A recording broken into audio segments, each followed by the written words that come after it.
இங்கே நாம் வந்தவுடன் தம்பி அமர் பிரசாத் ரெட்டி போன்றவர்கள் எல்லாம் ஒரு செங்கோலை கொண்டு தந்தார்கள்.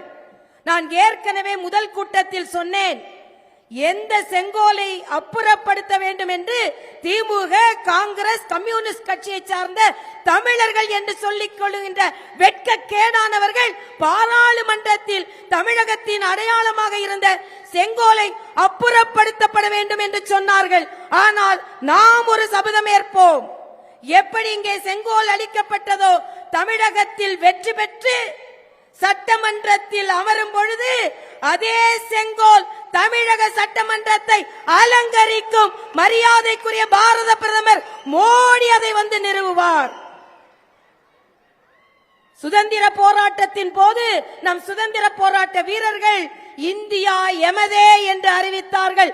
இன்று பிரகடனப்படுத்துகிறோம், தமிழகம் எங்களுடையது, தமிழகம் எங்களுக்கானது, தமிழகத்திற்கு நாங்கள் சொந்தம் கொண்டாடுவோம்.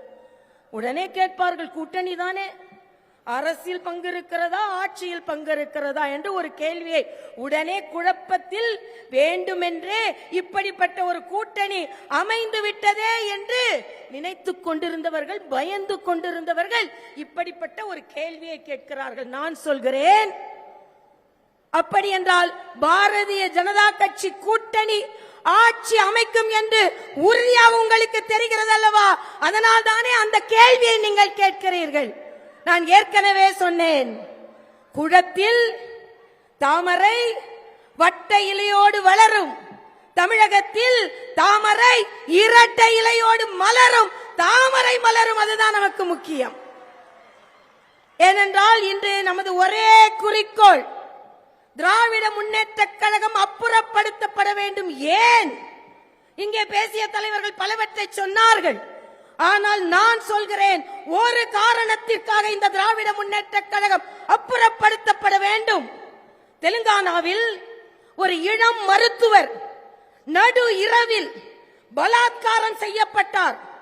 அந்த குடும்பமே வெலவெலத்து போனது. ஆளுநர் பாதிக்கப்பட்டவர்கள் வீட்டிற்கு போவது வழிமுறை கிடையாது. அந்த வீட்டிற்கு போக வேண்டும் என்று சொல்கிறேன்.